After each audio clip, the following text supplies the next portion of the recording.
Pessoal, boa noite, turma, boa noite a todos e a todas. Vamos iniciar aqui nossa revisão da disciplina de Psicologia da Aprendizagem. Inicialmente, eu gostaria de perguntar para vocês se vocês têm alguma dúvida, querem fazer algum questionamento de algum assunto específico, de algo que não ficou claro, que a gente pode tá aqui discutindo, né, o tema, o assunto teórico, a abordagem da psicologia. Alguém tem alguma dúvida específica que queira estar trazendo para nós? Pode falar, Elivânia. Boa noite, professora. Boa noite a todos. Professora, a minha dúvida que surgiu foi quando eu vi lá eles colocando esse de que a gente vai ter a revisão das matérias. Mas, como eles falaram que a A2 vai ser em volta do projeto integrador, essa revisão, ela vai servir para quem precisa fazer de novo outra chamada ou essa revisão vai servir mesmo porque a gente vai fazer o projeto integrador, não é? Então essa revisão é só para dar um upgrade, só para dar uma revivida na memória da gente? Também, né, para vocês recapitularem todo o assunto estudado, né?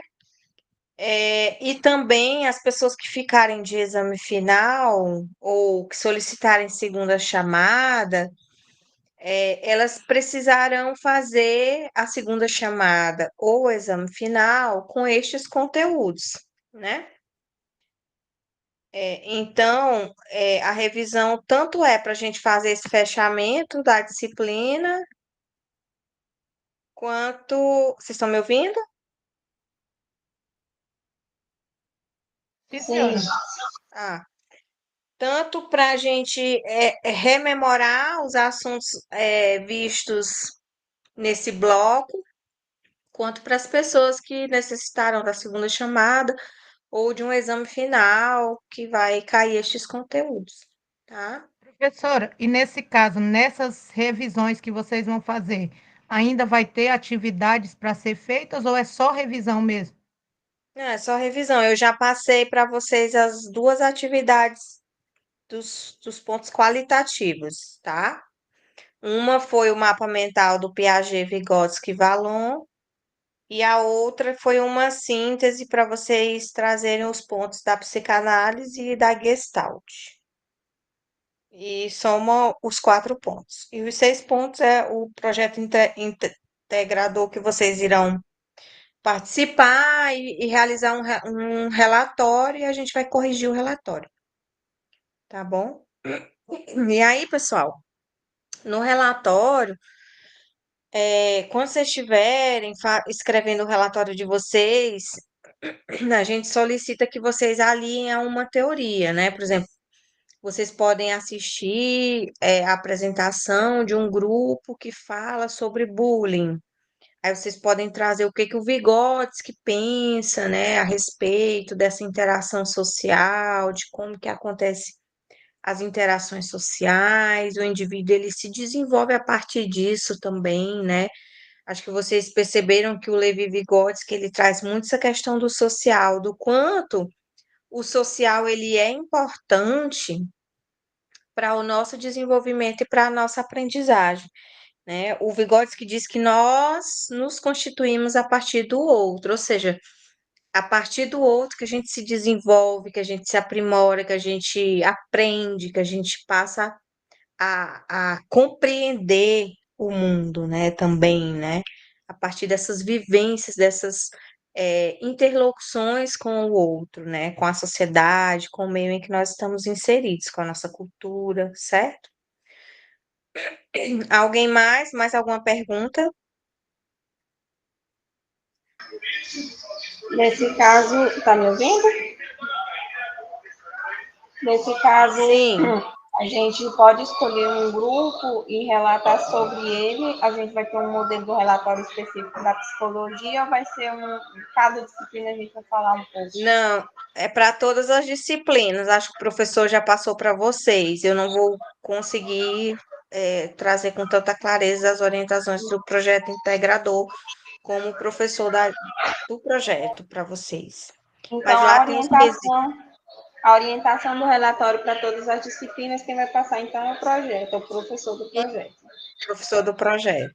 Eu só estou trazendo para vocês que, dentre os quesitos que serão analisados no relatório, um deles, que eu digo isso porque foi eu que solicitei que estivesse contido, né? É vocês associarem o que vocês viram com alguma teoria que vocês estudaram nesse semestre, né? De algum autor, de algum teórico que vocês estudaram em Professora, qualquer disciplina, não só da psicologia. o professor já colocou, o Gleiber colocou um aviso lá nos grupos, que lá da professora Tatiana já tem as orientações, até tem uma amostra do relatório que cada um tem que fazer para entregar no dia. Por exemplo, o meu grupo vai apresentar, mas eu tenho que levar um relatório pronto, tipo resumido, do que eu vou apresentar para entregar para cada aluno. Nós tem que ter esse Sim. relatório. E a gente vai ter que fazer o resumo dos relatórios de todos os outros, que também vai ser entregue esse papel por eles para a gente. No máximo duas laudas, né? Que vocês vão falar o que que vocês viram, como foi a experiência, vai trazer alguma teoria que vocês estudaram, e aí vocês vão escrever, tá? Vamos lá, pessoal. O relatório é individual. É individual. Eu sei que é individual porque cada professor vai ficar responsável por um polo. E eu, por exemplo, se eu ficar com Lagoa da Confusão, vou corrigir de 21 alunos o relatório. É individual. Pessoal, acho É, que vocês podem professora, tirar essas dúvidas com o professor do projeto integrador, tá?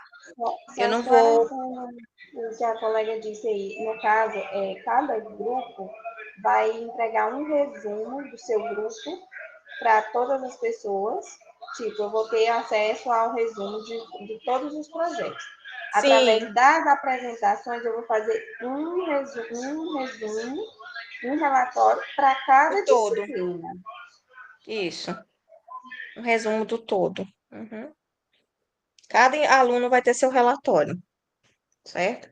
Então vamos lá, gente. O que que vocês conseguiram compreender do Vygotsky, né? Vocês viram que o Vygotsky ele nasceu na Rússia, ele tem base marxista, né? O Vygotsky ele morreu muito cedo, pessoal. Ele morreu aos 37 anos de tuberculose, mas os seus escritos e os seus estudos continuam presentes até hoje, né? A importância dos estudos de Vygotsky para a linguagem, para a aprendizagem, para a educação. Vygotsky, né, foi um teórico clássico que a partir dele muitas outras teorias se originaram, tá?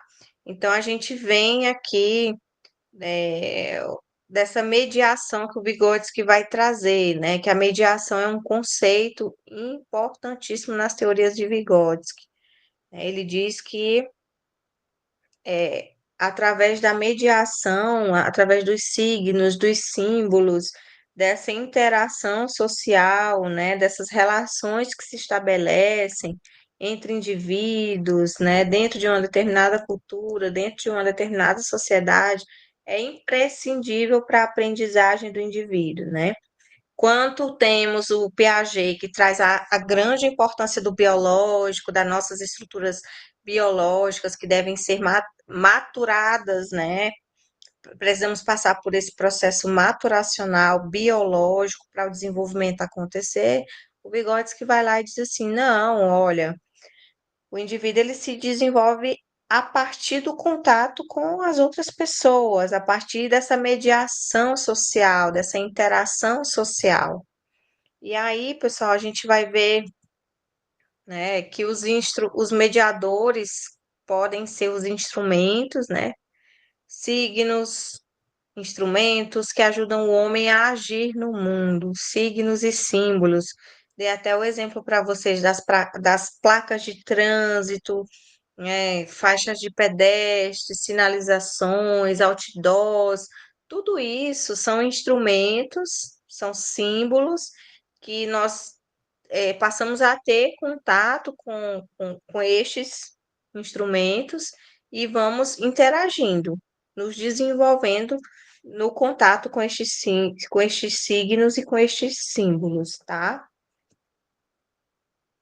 Então, o Vygotsky vai falar muito dessa questão de que a gente passa a internalizar, né, todas essas influências sociais nas quais nós passamos a ter contato, e que esse desenvolvimento vem de fora para dentro. O indivíduo, ele tem contato com o meio e ele passa a internalizar essas influências que o meio proporcionou para ele, certo? Então, essa interação social vai ser uma função central no processo de internalização. O Vygotsky vai trazer essa abordagem histórico-cultural, sociocultural, a importância do social, a importância da cultura para o desenvolvimento dos indivíduos. Até aqui, vocês têm alguma pergunta? O que é que vocês acharam da teoria do Vygotsky? Foi fácil compreendê-la ou não? O que é que vocês dizem? A questão do Vygotsky, ele facilita para a gente, porque a gente viu muito também na alfabetização e letramento, né? Que Eu foca não estou muito. Alguém está entendendo a colega?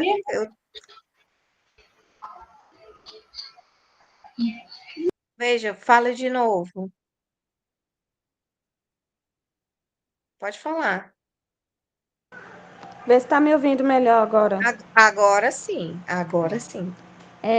A questão de Vygotsky, assim, ele facilita a compreensão também, porque a gente viu muito na alfabetização do letramento, né? A questão da socialização que a criança tem através do conhecimento que ele já traz de casa, da família, da sociedade com que ele convive. Uhum. Então, o Vygotsky ele vai trazer essa importância da interação social para o desenvolvimento do indivíduo. O quanto é importante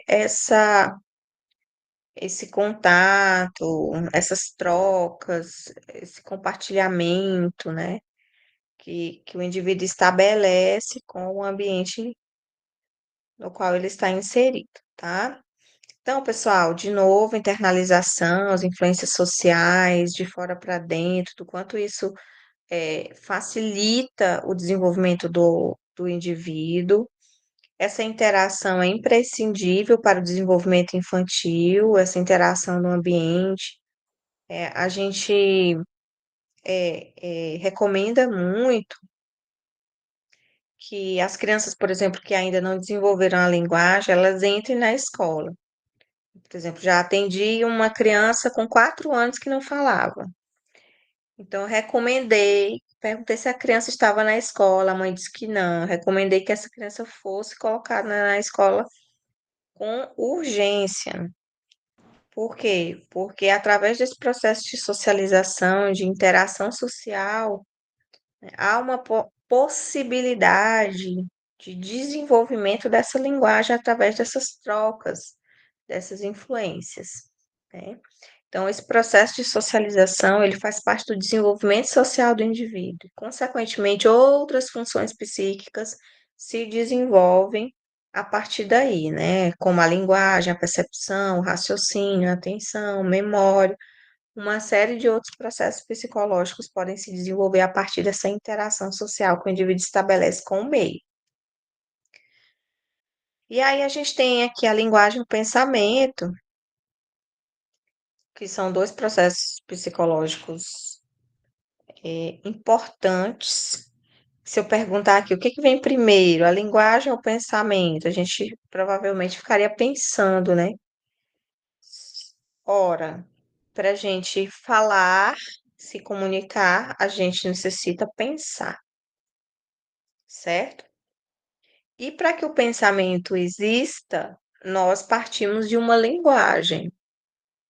Eu estou inserido numa cultura brasileira, cujo idioma é o português. Então, veja, eu já internalizei a minha linguagem que faz parte da cultura na qual eu estou inserida, certo? Então, veja como a linguagem e o pensamento, eles acontecem simultaneamente, tá? A gente não pode falar de, a linguagem vem antes, o pensamento depois, ou o pensamento vem antes e a linguagem depois. Não, a gente tem essas duas estruturas psíquicas que elas andam juntas, ocorrem simultaneamente. Então, pessoal, para desenvolver a linguagem, o pensamento, a gente tem esse intercâmbio social que ocorre através dessa comunicação. O indivíduo ele parte de um pensamento generalizante e afunila esse pensamento generalizante, tá? Então, você parte geralmente de um todo mais geral, né, no início do desenvolvimento, e a partir daí vai ocorrendo as especificidades, né, as especificações. O indivíduo ele vai começando a detalhar, a compreender de uma forma mais singular aspectos desse todo, dessa generalização. Tudo bem? Então, a gente tem uma fase no início do desenvolvimento, que é a fase pré-linguística do pensamento, é quando o indivíduo ele ainda está nesse processo de aquisição da linguagem, e a gente tem essa fase pré-intelectual da linguagem, que é justamente essa fase que o indivíduo também está desenvolvendo o pensamento, os processos mentais, processos psicológicos básicos, para que tanto pensamento quanto linguagem se desenvolvam e ocorram de uma forma simultânea. O que mais que a gente tem aqui que o Vygotsky fala? Então, o Vygotsky diz que a criança, embora não domine a linguagem enquanto sistema simbólico, já utiliza manifestações verbais na fase infantil, isso mesmo. O choro, o riso, o balbucio da criança tem clara função de alívio emocional, mas também serve como meio de contato social, de comunicação com as outras pessoas. A criança, quando está com alguma dor, a forma que ela encontra de se comunicar é através do choro. A criança, quando ela deseja aprovação social, ela utiliza o sorriso. A criança, quando quer pegar algum objeto, ela se comunica também através de algum som ou do balbucio. Então, veja como a linguagem ela acontece de variadas formas. E a linguagem, pessoal, não é só a linguagem verbal, tem a linguagem simbólica, tem a linguagem gestual, tem a linguagem corporal, tem uma série de linguagens, tem uma série de formas que as pessoas utilizam para se comunicar. Até mesmo as pessoas que têm algum tipo de deficiência, de paralisia cerebral, ou não conseguem verbalizar, elas têm as suas formas de se comunicar, certo? Então, se a gente for falar partindo do Vygotsky, qual é o papel do professor na aprendizagem? O professor ele é um facilitador do conhecimento. Ele vai atuar a partir de estratégias, de estímulos, de orientação, e o Vygotsky vai trazer também esse conceito de zonas de desenvolvimento, zona de desenvolvimento proximal, que é a ZDP, zona de desenvolvimento real. Então, vocês vão ouvir falar muito de ZDP quando se fala em Vygotsky, porque Vygotsky foi o precursor desses estudos que fala que o indivíduo que que se desenvolveu, que está mais à frente no seu desenvolvimento, se interage com alguém que está com desenvolvimento abaixo, o indivíduo que está com desenvolvimento abaixo, ele tende a se desenvolver nesse processo de interação com o indivíduo que está mais desenvolvido. Isso é a zona de desenvolvimento proximal. Então, existem alguns métodos, como, por exemplo, o método da Maria Montessori, o método montessoriano, que acontece algumas. Eles formam turmas, que eles chamam de agrupadas, com crianças de várias idades, crianças de 7, 8, 9, 10 anos. Essas agrupadas são formas de proporcionar que os indivíduos interajam entre si e auxiliem uns aos outros, auxiliem no desenvolvimento dos outros. Então, por exemplo, o método montessoriano, né, a Maria Montessori foi uma médica italiana que construiu uma série de métodos educacionais mais eh, autônomos, em que o indivíduo ele conseguia se desenvolver a partir da autonomia. E aí esse conceito de ZDP do Vygotsky é muito bem aplicado nessa metodologia montessoriana, né? Em que várias crianças de várias idades elas conseguem auxiliar umas às outras, proporcionando, né, um desenvolvimento daquelas que não ainda se desenvolveram completamente. Então, a ZDR é a Zona de Desenvolvimento Real, que se pode fazer de uma forma autônoma. O indivíduo consegue escovar os dentes, amarrar os cadastros de forma autônoma. Zona de Desenvolvimento Real. A potencial é o que se torna possível a partir da realidade. Lógico que você não vai pedir, por exemplo, para uma criança de 3 anos amarrar um cadastro, né? Ou uma criança de 3 anos fazer algum tipo de ação que somente uma criança de 7 ou de 6 anos conseguiria, né? Então, o potencial é aquilo que está dentro da possibilidade da criança. E a proximal é a intermediação de um outro para alcançar o seu potencial, certo?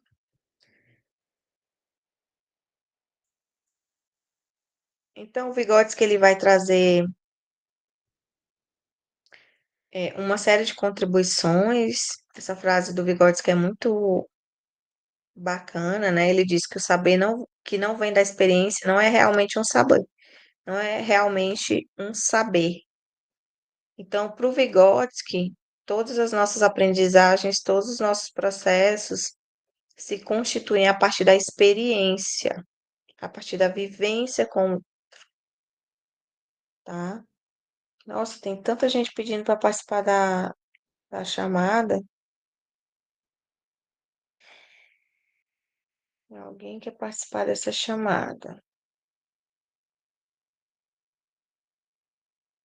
Pessoal, em suma, do Vygotsky é isso, tá? Em suma, de Vygotsky é basicamente essa questão do interacionismo simbólico. Se a gente for falar de Vygotsky, interacionismo simbólico, que é justamente essa interação social e o desenvolvimento que acontece a partir disso, certo?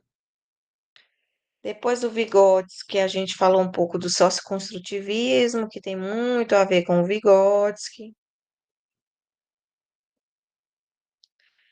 E depois a gente falou de Henri Vallon. Vamos ver aqui o que que o Vallon diz. Quem lembra de Vallon? O que que ele fala? Quem lê o artigo? Em síntese, o que que o Vallon quis dizer para nós?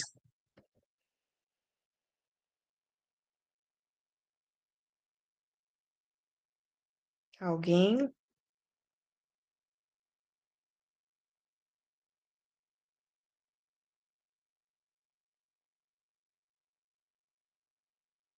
Ninguém? Pessoal, quando a gente fala de aprendizagem, não tem como a gente fugir de Piaget, Vygotsky e Vallon, tá? Pode falar, Neiane. O Henri Vallon, ele defende a aprendizagem acontecendo assim através da interação com as crianças. e elas têm um desenvolvimento cognitivo, afetivo, coordenação motora, e que esse desenvolvimento de aprendizagem depende, né, da formação do indivíduo. Sim. Você usou uma palavra que é crucial na teoria do valor, afetividade, afetivo. Desenvolvimento afetivo, social do indivíduo vai acontecer a partir da afetividade. Pessoal, se eu perguntar aqui para vocês, quem foi o professor que marcou a vida de vocês na infância, na adolescência, certamente vocês saberão me falar. Algum professor que vocês têm assim todo um carinho especial. Certamente esse professor ele era muito afetuoso, cuidadoso. Ele dava bastante atenção, se preocupava. Pouquíssimas, pouquíssimas pessoas. Acho que por conta dessa falta de obrigatoriedade da avaliação 2, né? Vocês vão fazer esse projeto integrador. Sim, eu também tenho. Nossa, eu lembro da minha professora do Jardim 2, de uma professora de história que eu tive na quinta série, que ela, nossa, ela era muito afetuosa. E era incrível como eu aprendia rápido na disciplina dela. E tinha outra de ciências, que ela era tão carrasca que eu só tirava nota ruim. Então vejam, como que a gente, pois é, como essa questão da afetividade é imprescindível. Ó, a Almerinda lembra da professora que alfabetizou ela. Então, pessoal, como como a afetividade, o acolhimento, a empatia, o cuidado é importante para o indivíduo se desenvolver, né? Hoje existe uma linha muito tênue também entre essa questão da afetividade e a proximidade que a gente estabelece com os nossos alunos, até porque tem várias outras questões que são pautadas muitas vezes, né? Em suma, o que que o Valon quis dizer? Que a afetividade ela é importante para que o indivíduo ele consiga se desenvolver, né? A afetividade é importante no processo de ensino-aprendizagem. É importante, tá? O Valon trabalhou muito com crianças que possuíam deficiência intelectual. O Valon vem da França, francês, tá? Se interessou muito pela psicologia infantil, estudou muito a psicologia infantil, serviu o exército francês, teve contato com crianças que sofreram lesões cerebrais, se dedicou a estudar a psicobiologia da criança, tá? Então, o Henri Vallon, ele trouxe muitos estudos referentes, relativos à cognição. E ele dizia que a cognição está alicerçada em quatro categorias de atividades cognitivas específicas, que ele chamava de quê? De campos funcionais. Então, os campos funcionais seriam o movimento, que é o desenvolvimento motor, a afetividade, desenvolvimento afetivo, a inteligência, que é o cognitivo, e a pessoa, que é o desenvolvimento social. A pessoa interage com outras pessoas, tá? Então, o Valon, ele trouxe a psicogênese, né, gente? Psicogênese da pessoa, teoria psicogenética de Valon, que a gente chama. A teoria psicogenética de Valon vai estudar a origem do desenvolvimento, tanto nos aspectos afetivo, motor, quanto no aspecto cognitivo, certo? Tô adicionando aqui o pessoal que está entrando. Então, pessoal, o Valon produziu críticas, ele criticou algumas teorias que buscavam quantificar a inteligência infantil. A gente teve os estudos de Alfred Binet, que buscava categorizar as crianças através de testes de QI. Isso hoje não é mais aceitável, essas práticas. Então, o Valon, ele trouxe muitas críticas em relação a essa questão de mensurar, categorizar, dizer qual a criança que tem o QI baixo, qual a criança que tem o QI alto. Ó, a Almerinda está falando que a professora que alfabetizou ela foi marcante, porque estudávamos na zona rural e era uma turma unificada. As séries de primeira a quarta série, todos juntos numa sala só. Olha, isso aqui é ZDP, Zona de Desenvolvimento Proximal de Vygotsky. E ela era muito bruta com os maiores e eu morria de dó. Principalmente porque o meu irmão era um dos maiores e ele tinha dificuldade para aprender, olha só. Então, é, a gente possui essas lembranças de professores que nos marcaram. Tem um livro, pessoal, de um autor, não estou conseguindo lembrar o nome dele. O nome do livro é Professor Inesquecível. Professor Inesquecível. Livro Inesquecível. Livro.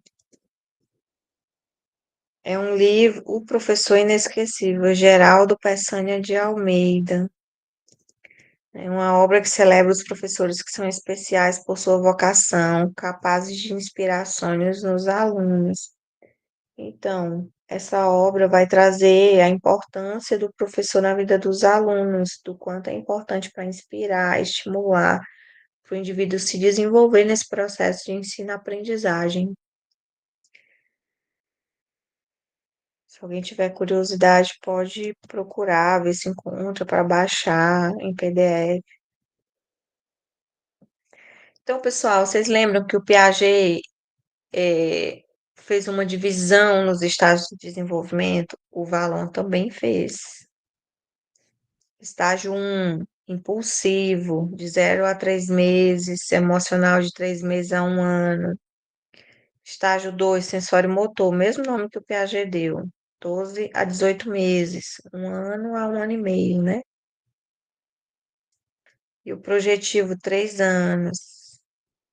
A colega tá falando que o irmão dela pegou um trauma que não quis mais estudar.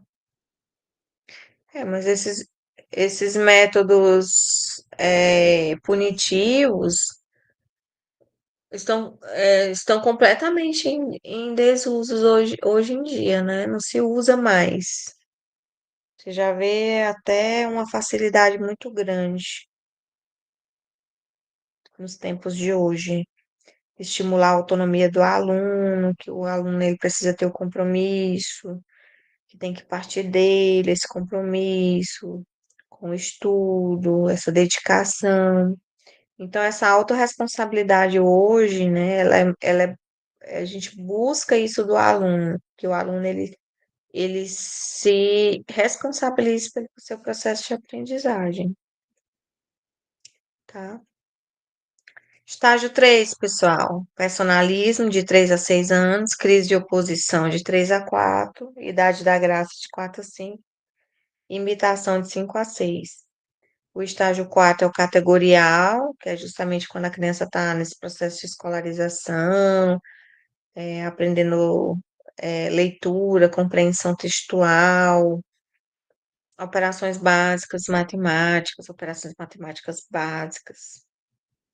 E o estágio 5, que é a adolescência, que é a partir dos 11 anos. A Lu Sirlene abriu a câmera. Finalmente uma pessoa abriu a câmera. Eu faço uma Ô, pós professora, à distância. tô bem aqui Faço uma pós, deitado, penso na canseira, mas pode estou ficar à vontade. assistindo.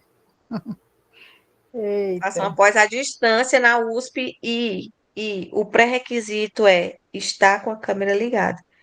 O professor não aceita dar aula para ele diz para foto, para nomes, ele precisa ver todos os alunos. Não pode desligar a câmera e fica todo mundo com a câmera ligada.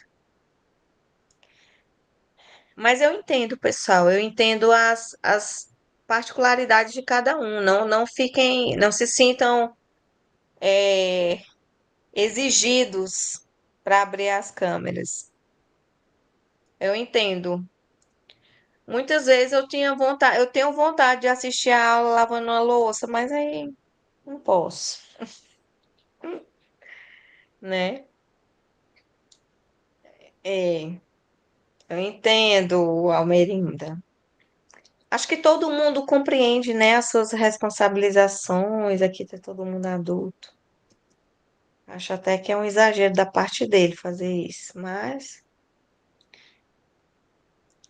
às vezes a gente não tá num dia bom, a autoestima tá lá embaixo, a gente não quer mostrar, né, o cabelo, o rosto, enfim. Então, pessoal, o Valon, ele traz aí a importância dos sentimentos e das emoções para o desenvolvimento da criança. O que é que vocês acham? As nossas emoções, as emoções e sentimentos influenciam ou não o desenvolvimento de uma criança? Só influencia, né? Se é uma criança que é exposta o tempo todo à violência, por exemplo, é uma criança que vai chegar na escola, vai bater nos coleguinhas, vai gritar, vai desrespeitar o professor, não vai ter motivação para estudar, não vai ficar quieto na cadeira. Então, para a gente ver como que essa questão das emoções, dos sentimentos são imprescindíveis para o desenvolvimento e para a aprendizagem do indivíduo.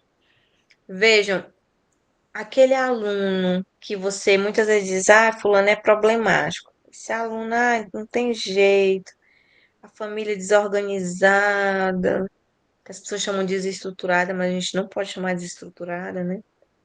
Família desorganizada, essa criança só vem para a escola, assim, para comer, com muita carência social, econômica, vulnerabilidade, né? Mas, pessoal, se a gente for parar para pensar, são estas crianças que precisam de nós, do nosso olhar.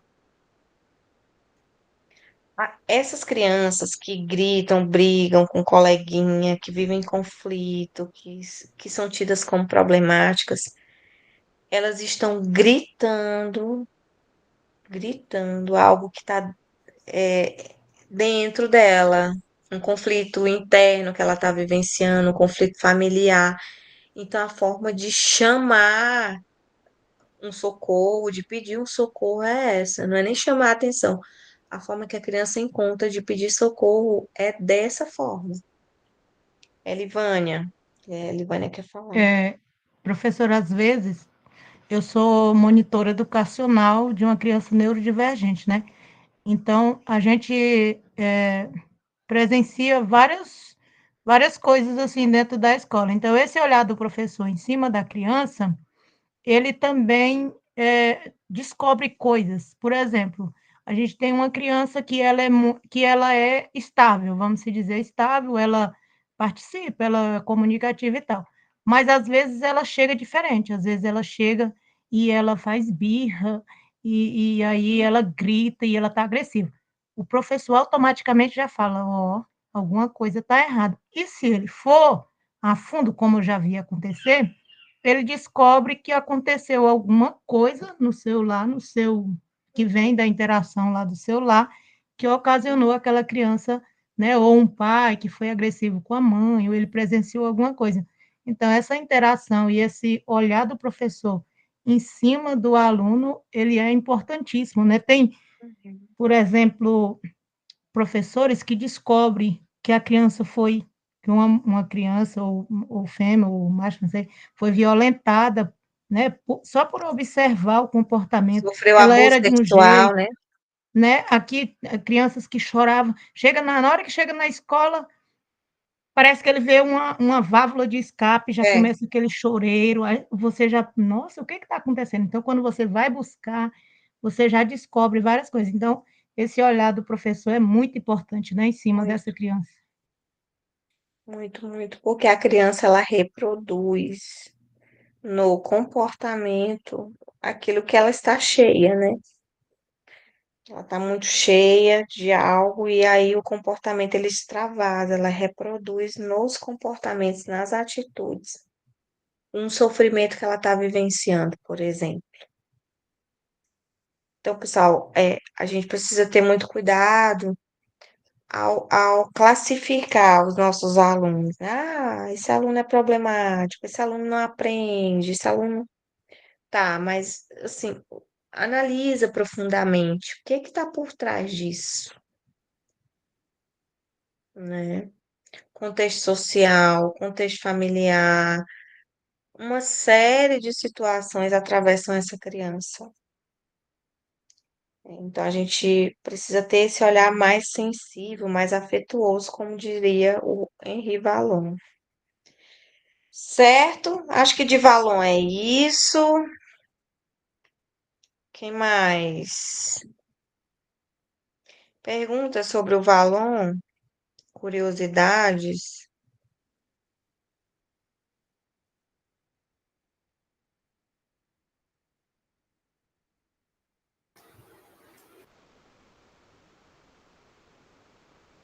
Não? Vou passar aqui o Ausbel, então. Ai, gente, o Rogers eu dei também nesse último bloco, né? O Ausbel.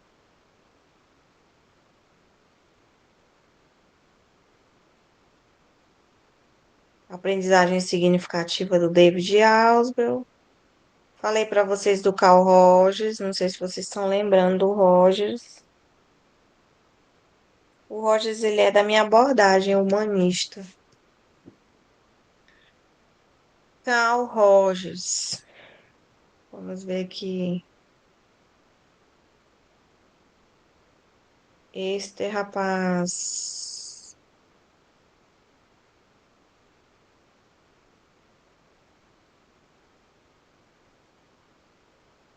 Carl Hanson Rogers. Cadê o. Não tá compartilhando?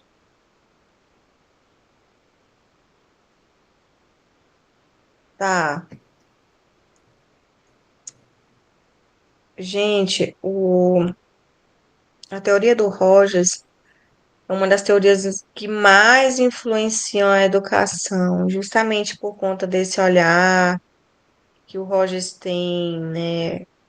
Ele até escreveu um livro chamado O Tratamento Clínico da Criança Problema, em 1939. Antigamente se chamava assim. Hoje você não pode tratar a criança como um problema, né? Os estudos avançaram e a gente compreende que cada criança é única, tem a sua subjetividade, as suas particularidades que precisam ser respeitadas e compreendidas. Então, o Rogers, ele vem dos Estados Unidos, ele é americano, nasceu em Chicago, trabalhou muito com aconselhamento infantil, também desenvolveu alguns estudos sobre técnicas de psicoterapia. E o Rogers, ele vai trazer essa abordagem mais humanista, que valoriza o crescimento pessoal, o indivíduo enquanto pessoa, e valoriza essa autorrealização do indivíduo, que o indivíduo ele tem essa tendência atualizante, essa possibilidade de ir se aperfeiçoando constantemente. E aí o Rogers vai falar que o organismo é o foco de toda experiência potencialmente disponível para a consciência. E o que seria esse campo da experiência? Esse campo da experiência vai abarcar tudo que ocorre no organismo em qualquer momento. E essa experiência, ela nada mais é do que algo único para cada indivíduo. É um mundo particular, individual. Cada indivíduo tem a sua forma de se relacionar com o mundo, através do campo da experiência que cada indivíduo exerce, tá? E aí o Rogers vai trazer também esse conceito de self, que é o eu. é a visão que a pessoa tem de si, baseada tanto nas experiências passadas, nos estímulos presentes, nas expectativas futuras, é onde contém toda essa possibilidade de autorrealização e de crescimento pessoal. É como eu me enxergo, como eu me valorizo, como eu me percebo. Esse é o meu self. E aí eu tenho o self real e o self ideal. O que seria o self real e o self ideal? O self real é a visão que o indivíduo ele tem de si mesmo. E o ideal é aquilo que gostaria de ser, aquilo que o indivíduo almeja ser, né? O indivíduo ele se percebe, por exemplo, uma pessoa insegura, mas ele gostaria de ser uma pessoa mais segura, mais confiante, uma pessoa mais determinada, entende? Então a gente tem esse self real, que é como nós nos percebemos na realidade, e como nós gostaríamos de ser é o self ideal. O Rogers vai trazer esses dois conceitos. É, Ah, tá. Essa figura ela é muito emblemática, assim, para a gente poder pensar é, sobre esse self real e esse self ideal, tá? A extensão da diferença entre o self real e o self ideal é um indicador de desconforto, insatisfação e dificuldade neurótica. Pessoal, de uma forma simplificada, para demonstrar para vocês o que que acontece quando o self real entra em conflito com o ideal, o indivíduo ele pode se perceber, vamos lá, uma distorção da imagem corporal. Aqui nessa primeira figura, a gente tem um caso de anorexia. A jovem bem magra, vejam, é bem raquética, bem magra, mas ela se enxerga gorda, certo? Isso aqui é uma distorção da imagem corporal. Isso é quando a gente percebe um conflito neurótico entre o self real e o ideal. Da mesma forma que a vigorexia, o indivíduo, ele, né, tem é, um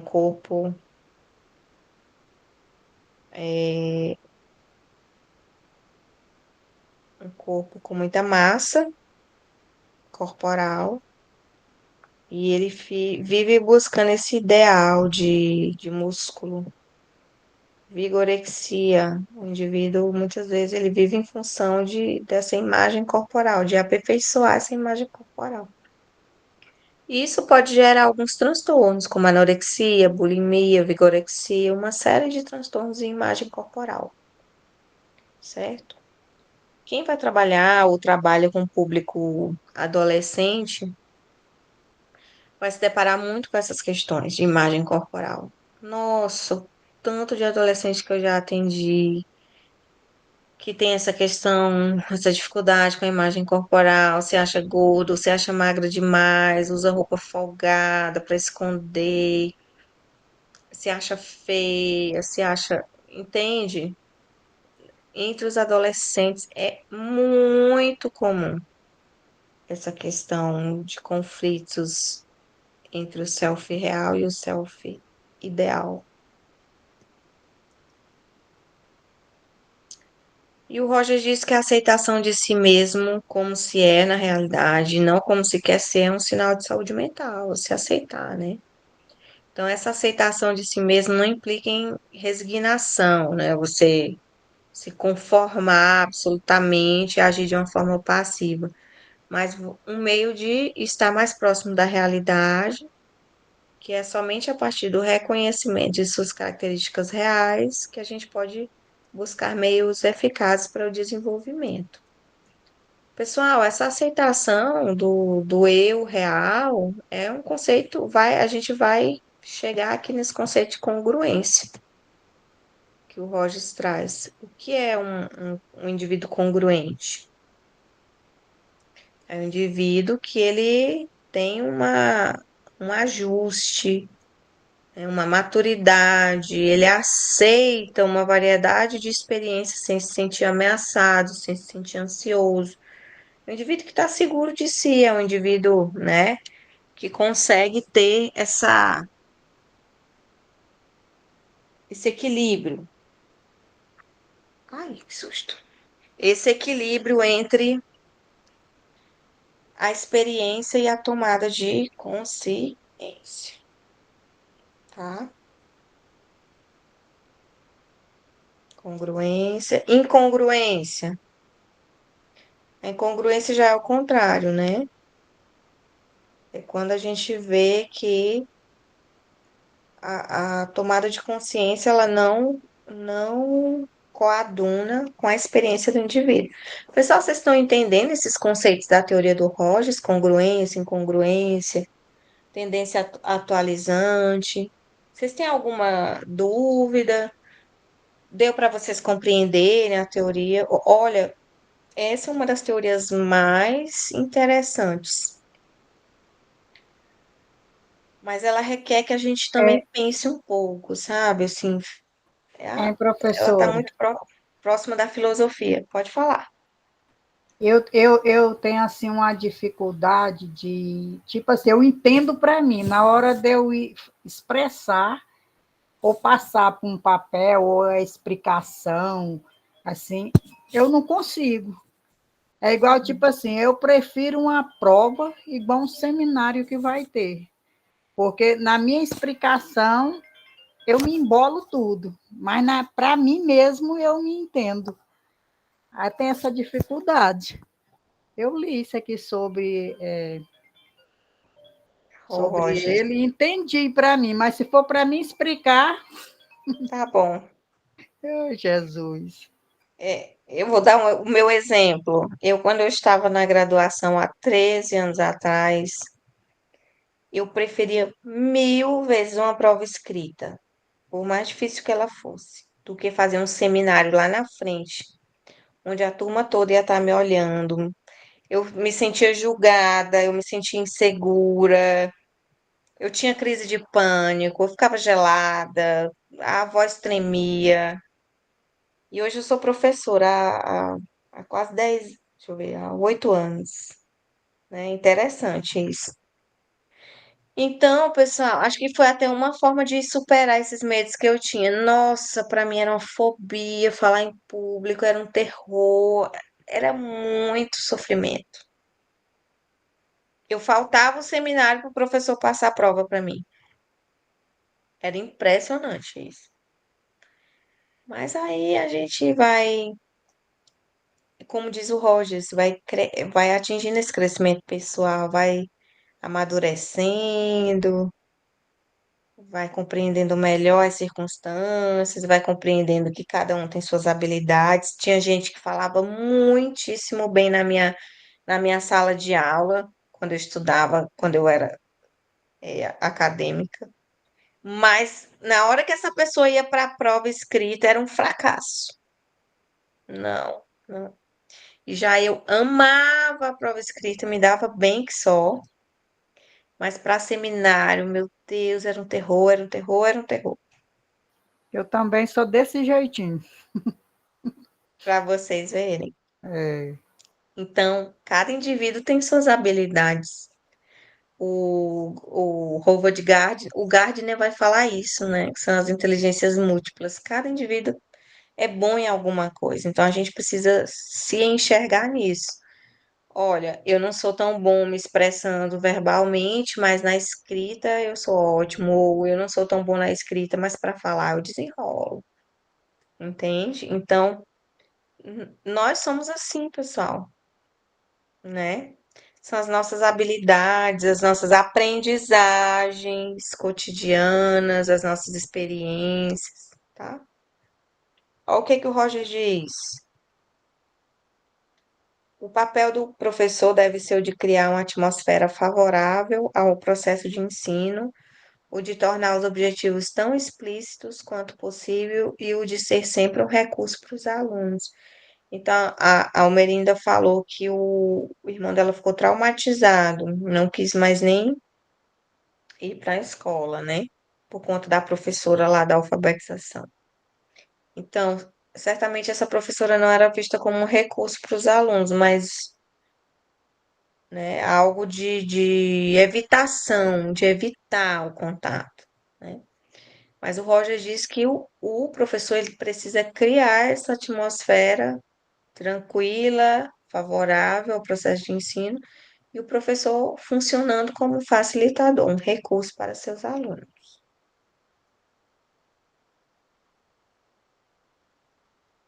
Aí aqui, o que que ele dizia, né? A busca do saber como um processo. Outra coisa, pessoal. Ninguém sabe de tudo e ninguém não sabe de nada, certo? Todo mundo tem um conhecimento, um aprendizado, aprendeu, pode ensinar, pode trocar, pode partilhar, pode aprender mais. Então, o saber, o conhecimento, ele é processual. A gente não aprende tudo de uma vez. A gente, a partir das nossas experiências, nós vamos aprendendo, certo?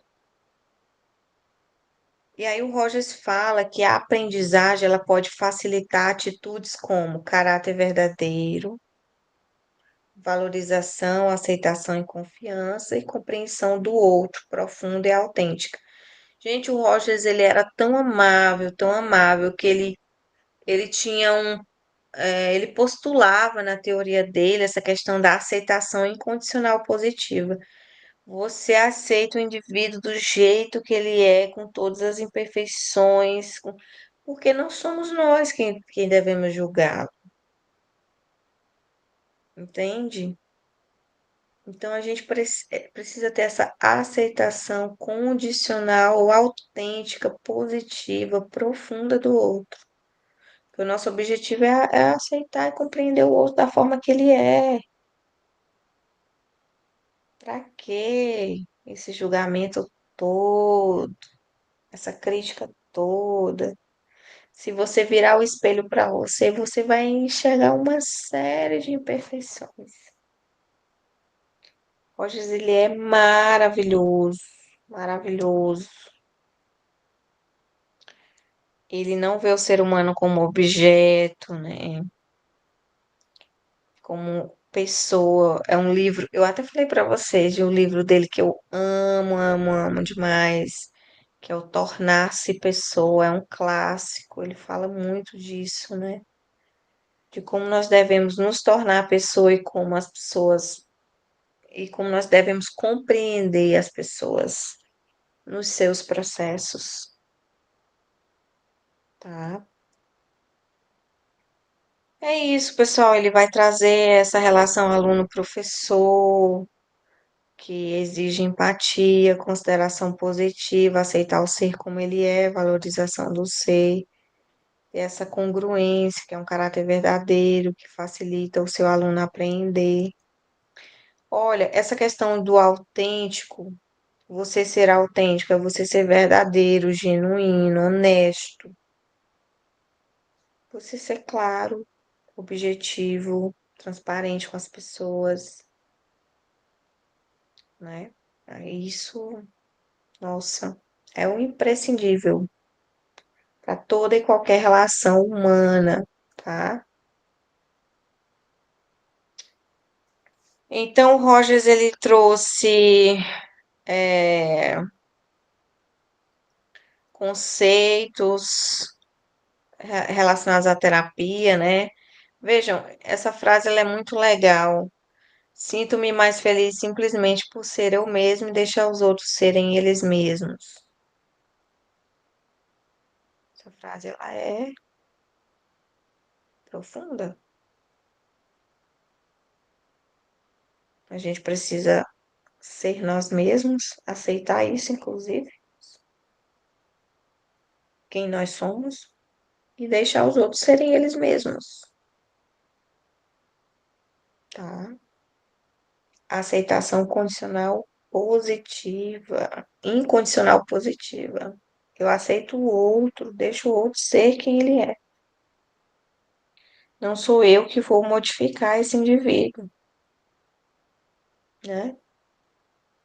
Certo? De Rogers é isso. Nossa, muita coisa, né, pessoal? Já pensou se tivesse prova desse tanto de coisa? A Elivânia tá só olhando ali. Muita, muita. Aí tem Ausubel, aprendizagem Mas, significativa. mas, mas, professora, pelo que está assim, se fazendo do projeto integrador, sei lá, se eu pudesse fazer a segunda chamada, eu ia especular esses teóricos mesmo, porque, nossa senhora, no projeto está tendo mais coisa do que se fosse fazer uma dissertativa de todas as matérias. Ah, tá.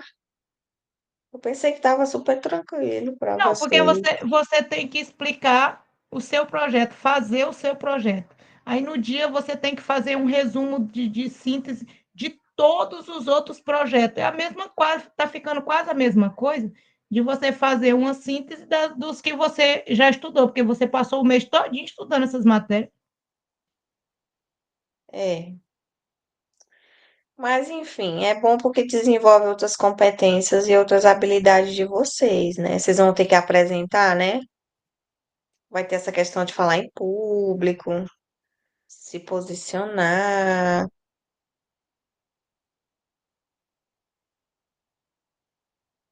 Aí fica a questão da colega, né? Que ela consegue se expressar no papel, mas na hora de falar lá, e o frio na barriga, e as palavras que É, somem, que a gente não consegue, começa a tremer, porque tem muito olhar para cima. Nossa, muito complicado. é. Você tem medo de esquecer o que você estudou, mas isso faz parte, pessoal. Faz parte do processo de aprender, né? Pessoal, e vamos fechar aqui com a psicanálise, né? Pra gente não ver tudo. O senhor tem que trabalhar a oratória. É, também, né? Mas acho que quando a gente se cobra demais, a gente tende a ficar bloqueado também, né? Eu não me cobro, não. Não sei se é porque eu já cheguei num nível de compreensão da vida que preciso viver com qualidade e ter saúde mental. Isso é mais importante do que qualquer coisa. Pessoal, e a psicanálise? Sim, sim, sim. Vocês vão no processo de vocês, vão sentindo, vão entendendo, vão é, compreendendo as novidades que o curso vai trazendo para vocês. Deixa eu me sentar aqui direito, né? E esse jovem, o que que vocês acham dele, do Freud? Meu Deus, todo mundo já ouviu falar de Freud, né? Ele é maravilhoso. Embora eu não siga a teoria dele, mas eu reconheço a importância do Freud para a psicologia. Para tudo, para a educação, para a psicologia. Sim, Freud ele tem umas viagenzinhas assim fora da casinha que você diz, poxa, o que que esse cara tá falando, né? Assim, é um pouco denso para se compreender a teoria freudiana, a psicanálise, mas quando a gente consegue compreender, a gente fica, ah, então é por isso que a criança tem ciúme da mãe, que ela disputa o amor da mãe com o pai, no complexo de Édipo. É, tem a questão do inconsciente, os nossos sonhos, desejos, fantasias, conteúdos reprimidos, recalcados, mecanismos de defesa. Pessoal, e o inconsciente? Vamos imaginar um iceberg. Você tem a pontinha do iceberg, que é a nossa consciência, e você tem toda aquela profundidade que fica submerso na água, que é o inconsciente, tá? Então, a nossa consciência é só uma pontinha do iceberg. O inconsciente é aquele gelo todinho que fica embaixo da água. Vejam como o nosso inconsciente ele é bem maior e mais profundo do que a consciência. Então, Freud dizia em seus estudos sobre neurose, psicose, ele dizia que nós temos os nossos aspectos inconscientes, onde se armazena todo esse conteúdo impulsivo, que ele vai chamar de id, né? Então, Freud, pessoal, ele vem da Alemanha, da Áustria,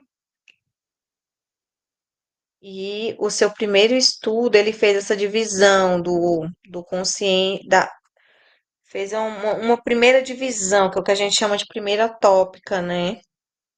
Da estrutura da personalidade. Ele dizia que a nossa personalidade ela se forma a partir do pré-consciente, do consciente e do inconsciente. Depois, se aprofundando, ele foi trazer o entendimento de id, ego e superego, que faz parte da segunda tópica, né? É a segunda teoria de aparelho psíquico. Ele vai dizer que o id são as nossas forças impulsivas, o nosso os aspectos instintivos, que a gente não consegue controlar, nossas pulsões de vida e de morte. É o id. O id é aquela pessoa impulsiva. Vamos pensar assim, se a gente fosse fazer uma comparação com a realidade. O que é o id? É aquela pessoa impulsiva, que não pensa nas consequências no dia de amanhã, que só quer satisfazer seus desejos, que busca o prazer e suprir suas necessidades, tá? Só um minutinho. O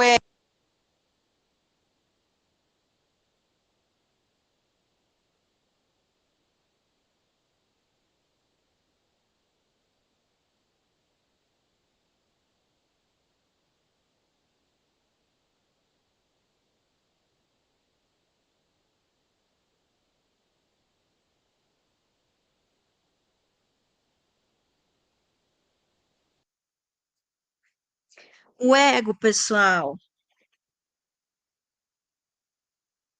o ego. Vamos entender primeiro o superego, para a gente entender a função do ego. O superego é aquele que diz assim pro id, calma, você não pode fazer isso, porque a gente tem códigos de regras, de normas, condutas que precisam ser obedecidas. Vamos dizer que o id, ele quer andar sem roupa na rua. O superego diz: "Não, você não pode andar sem roupa na rua, é proibido. Você vai responder criminalmente, você vai ser preso se você fizer isso." O superego diz isso. O superego é o freio moral, é o que diz pro id que as atitudes dele são erradas. Não são cabíveis, não é que são erradas, não são cabíveis, certo? Aí o ego diz assim: "Calma, id. Você nem pode ser impulsivo, querendo andar pelado na rua, e nem é como o superego tá falando assim que, nossa, não pode fazer o que quer. De repente você pode ir pra praia e usar um biquíni, entende? Então o ego, ele é um amortecedor tanto do id, que quer agir de uma forma impensada, impulsiva, e o superego, que já é muito moralmente falando, né? Já essa moral social. Porque a gente tem regras, tem normas, leis, acordos normativos, sociais, culturais, que precisam ser seguidos, né? Então, pessoal, é isso, o id, o ego e o superego, tá? O ego, ele vai fazer esse ajuste, esse controle, tanto das ações do id quanto do superego. Pode falar. Oi, professora. Oi. Eu vou ter que ausentar da aula agora, vou ali no hospital com a minha irmã, que chegou aqui. Ela foi limpar o ouvido e enfiou o algodão bem profundo mesmo. Eita, Vou vai lá no precisar. hospital mais ela. Tá bom. Tô Tá. terminando, gente. Vou finalizar antes das 9. Mas eu vou assistir depois. Tá bem. Fica todos Boa com Deus. sorte. Boa noite. Boa noite. E aí, pessoal, o Freud dizia o seguinte: a criança, ela tem sexualidade. A força e o poder de todo o desenvolvimento infantil surge da sexualidade. Você fica olhando assim, meu Deus, o Freud falando isso da criança, da infância, né? Então, essa descoberta da sexualidade infantil, essa importância da sexualidade infantil para o desenvolvimento do indivíduo, né? Para o desenvolvimento das energias libidinais, dos instintos sexuais. E o Freud vai dizer que a sexualidade é o centro da vida psíquica, que nós, quando nós não estamos com a nossa sexualidade organizada, a gente tende a entrar em conflito, né? Então veja como Sigmund Freud vai trazer a importância da sexualidade. E aí o Freud ele vai falar da fase oral, da fase anal, da fase fálica, o período de latência e a fase genital. O que que ele diz? Na fase oral, a fonte de prazer e de satisfação da criança é a região oral, a região da boca. Geralmente vai de 0 a 2 anos de idade. Tudo que a criança pega nessa idade é para botar na boca. Você vê que a criança ela vai começar com esse movimento de sucção no seio da mãe. Fonte de prazer, de satisfação, a criança se acalma quando suga o seio da mãe, quando usa uma chupeta, quando tá com a mamadeira. Então veja como a zona erógena da criança vai ser a boca. A gente diz assim, ah, fulano uma pessoa que é fumante. Esse indivíduo tem fixação na fase oral. A fase oral dele não foi bem desenvolvida, ou seja, lá atrás, né, na primeira infância, de 0 a 2 anos, ele não teve seus desejos, seus instintos satisfeitos na fase oral. Por exemplo, ele queria usar uma chupeta e a mãe não deixava. Ele não sugava o seio da mãe, porque a mãe não pôde amamentar. Enfim. Aí, quando adulto, ele desenvolveu uma compulsão alimentar, come muito, ou fuma demais, ou, enfim, fixação na fase oral. Por quê? Porque lá atrás houve essa dificuldade de desenvolver, né, a fase oral. Anal, controle dos esfíncteres. É quando a criança já aprende a ir ao banheiro sozinha, ao desfraude, né, deixa de usar fraldas. E aí ela consegue perceber essa importância de ter essa autonomia no, no controle das necessidades fisiológicas. Então a criança passa a compreender que ela já pode exercer um controle sobre si, tá? Fase fálica, pessoal, essa é a fase do complexo de Édipo, por volta dos 6, 7 anos de idade, é quando o menino deseja inconscientemente o amor da mãe, e por isso ele vai desejar inconscientemente que o pai morra, né? Então, vai fazer alusão à tragédia grega de Édipo Rei, que o filho mata o pai pelo amor da mãe. O complexo de Édipo é isso, é essa disputa que o filho exerce com o pai pelo amor da mãe. E o complexo de Eletra é quando a menina disputa o amor do pai com a mãe, tá? Nessa fase, a criança do sexo masculino vai perceber que possui um objeto fálico, pênis, e a menina vai perceber que ela foi castrada, que ela não tem esse objeto fálico, e aí ela vai sofrer essa angústia de castração. Veja aí como a teoria do Freud ela é uma teoria bem assim, você diz, meu Deus, o que que, né?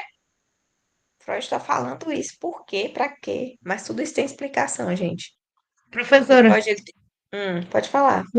será que isso não influenciou nas feministas, não? Porque esse complexo de ser sido castrada, muitas feministas acham, que me perdoe falando, mas elas são contra o homem e tal, então, será que esse complexo vem já daí, dessa fase? O feminismo, ele é construído socialmente. Ele é construído socialmente. O feminismo, ele luta pela igualdade de gênero, para que os mesmos direitos que os homens têm, a gente tem. Por exemplo, se eu exerço um cargo de executiva numa empresa, você acha que um homem que exerce o mesmo cargo, ele ganha mais ou menos que eu? Mais, por ser homem. Então, o que a gente luta é por essa igualdade de gênero, para que a gente começou lá no direito ao voto, né? A mulher, ela não tinha direito de trabalhar fora de casa, a ela era delegada às tarefas domésticas, a vida doméstica, a mulher era a vida privada do lar e o homem a vida pública na rua. Tanto é que antigamente as mulheres que iam para a rua eram vistas como mulheres de conduta questionável, né? Mulheres de rua. Então, essas lutas, eu digo isso, Elivânia, porque a minha dissertação de mestrado é sobre gênero, né? Sobre o quanto foi importante essas lutas das feministas para que hoje nós mulheres estivéssemos ocupando, por exemplo, um lugar na universidade, que era exclusivamente dos homens. Mulher não podia falar, mulher tinha que ficar calada, mulher era apenas um enfeite, um complemento do homem. Andava atrás do homem. A gente quer andar lado a lado, a gente não quer andar na frente dos homens, não, e nem atrás deles. A gente quer andar do lado, todo mundo igual, sabe? Então, o que a gente percebe é que o feminismo também ele é muito demonizado, mas por pessoas que não compreendem a fundo as lutas que as mulheres enfrentaram para estar onde estão hoje, para estar garantindo o direito de muitas mulheres de não serem mortas, de não serem assassinadas. Quantas mulheres silenciaram agressões e foram impedidas de denunciar e sofreram caladas e morreram? Quantas? Hoje é o dia dos 25 dias de ativismo, dia 25 de novembro. E vamos lá, e se a gente colocar um marcador social, se a gente for falar das mulheres negras, a situação ainda é pior, né? Eu, por ser mulher, eu já estive em reunião em que o que eu falava parece que não tinha importância, os homens colocavam. É o seguinte, eu falo algo, eles fingem que não foi bom, que não foi correto, que não foi aceitável. Em seguida, eles falam a mesma coisa que eu falei com outras palavras, e a ideia deles é aplaudida, entende? Então, ser mulher é isso. Aí os homens dizem que é porque é como se a gente fosse revoltada com eles, que não quer que eles. Nada disso. Que feminista não se depila, que não se. Nossa, nada disso. Meu marido, ele compreende muito, ele me dá muito essa liberdade de eu ser quem eu sou. Olha aí o que o Rogers fala. Se eu quero ir para um congresso em São Paulo sozinha, ele diz: pode ir, confio em você totalmente. Você não é meu objeto, não, você não é minha propriedade. Você tem a sua vida, entende? Então, é isso, gente, é o respeito, sabe? é a gente poder ir para onde a gente quer, usar a roupa que a gente quer, sem precisar passar pelo crivo de um homem. Como assim? Tá? Então, é isso. E nós mulheres, muitas vão se identificar, nós somos proibidas até hoje de falar de sexualidade. É um assunto que para nós é proibido. É um assunto dito masculino. Os homens, eles podem falar aquelas atrocidades, aquelas coisas que eles falam sobre mulher, sobre isso, sexo e não sei o quê, de tudo. Eles podem falar, para eles é dado total liberdade. Agora a gente, se a gente for falar de prazer, de sexualidade, nossa, essa mulher não vale nada, sabe? Então a gente tem que ir desconstruindo isso, né? Pessoal, e o conhecimento, ele é libertador. Ele é libertador. Ele expande a consciência. Eu costumo dizer que eu entrei na universidade uma pessoa e saí outra. Por quê?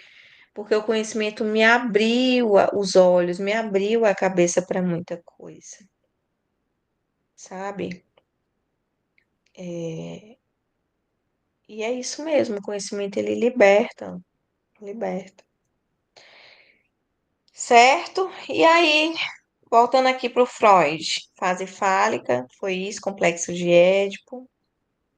Aí tem o período de latência, que o Freud ele diz que é um período de adormecimento da sexualidade, a criança ali naquela.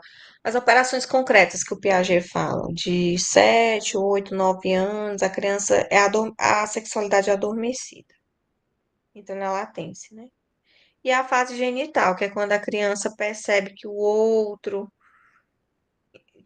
tem uma genitália e que desperta esse desejo, né? Então, essa fase genital já vai tendo essas percepções acerca do que seja o órgão genital do outro e o seu órgão genital, a criança vai, o adolescente, né? Não é a criança, já é o adolescente.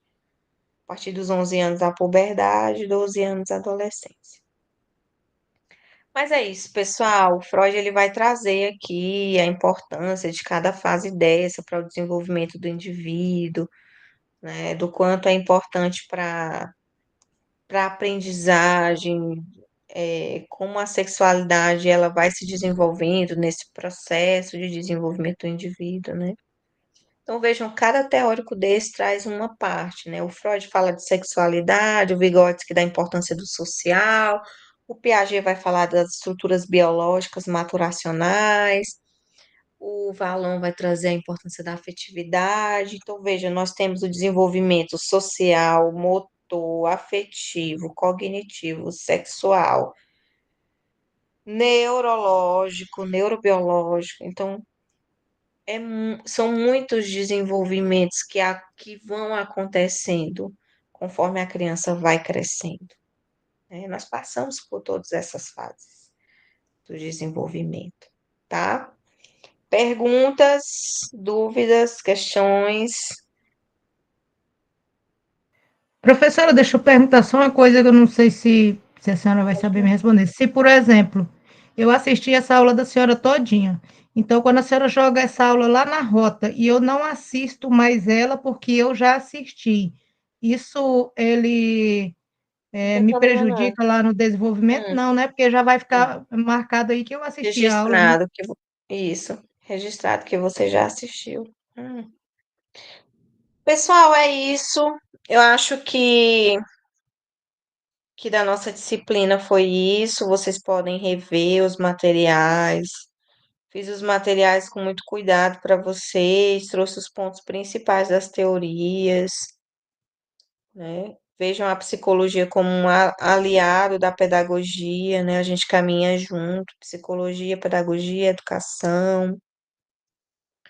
Todos nós somos atores desses aprendizados que acontecem constantemente. aprender é um processo, né? E a gente precisa do outro para aprender. É, os aprendizados, eles acontecem nessas interações. Gosto muito da abordagem do Vygotsky, porque é por aí mesmo, né? Citei até o exemplo da menina lobo, uma menina que foi abandonada numa floresta, um bebê, e que foi criada, amamentada por lobos, e ela andava de uma forma quadrúpede, como lobos, ela uivava como lobos, embora ela tivesse toda a estrutura biológica de um ser humano, mas como ela foi criada por lobos, ela se adaptou a esse meio e a essas interações que se estabeleciam com ela, né? Então, ela não aprendeu a andar de forma bípede, com os dois pezinhos, por quê? Porque ela imitou os lobos que cuidaram dela. Então, ela andava de forma quadrúpede, uivava, não desenvolveu a linguagem, porque interagia com os lobos que uivavam. Esse é um caso real, tá, pessoal? Depois vocês podem pesquisar Menina Lobo, no caso da Menina Lobo, que vocês vão ver. Então, vejam como as interações que nós estabelecemos são imprescindíveis para o nosso desenvolvimento.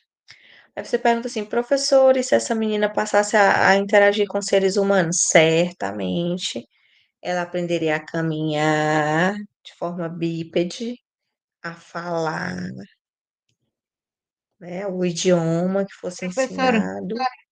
Uhum, pode falar. mas, mas assim, talvez no interior dela, como diz alguns teóricos, no interior dela, como ela passou 9 meses na barriga de alguém, e as pessoas falam que quando você está na barriga, por exemplo, se a pessoa for um roqueiro, aquela criança tem tendência a gostar de rock.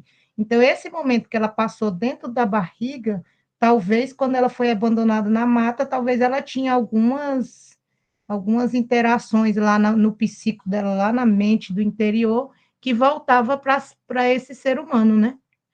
A, A origem biológica dela é humana, né?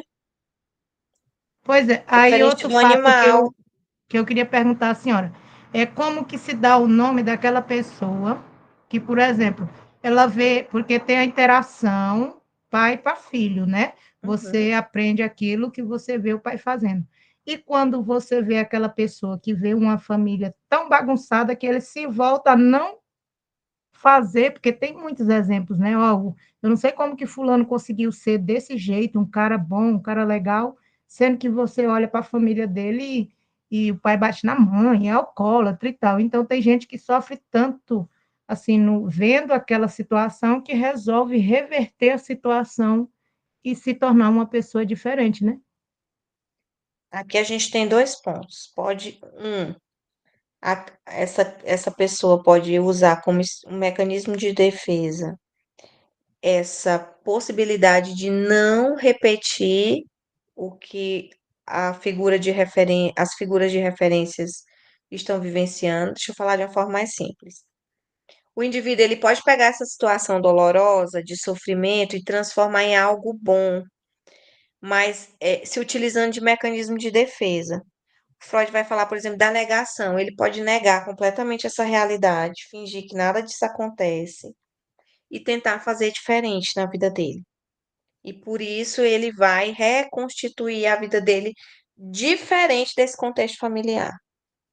Ele pode negar, ou ele pode sublimar, ele pode, tipo assim, transferir para o esporte essa dor e esse sofrimento. Sublimação é outro mecanismo de defesa.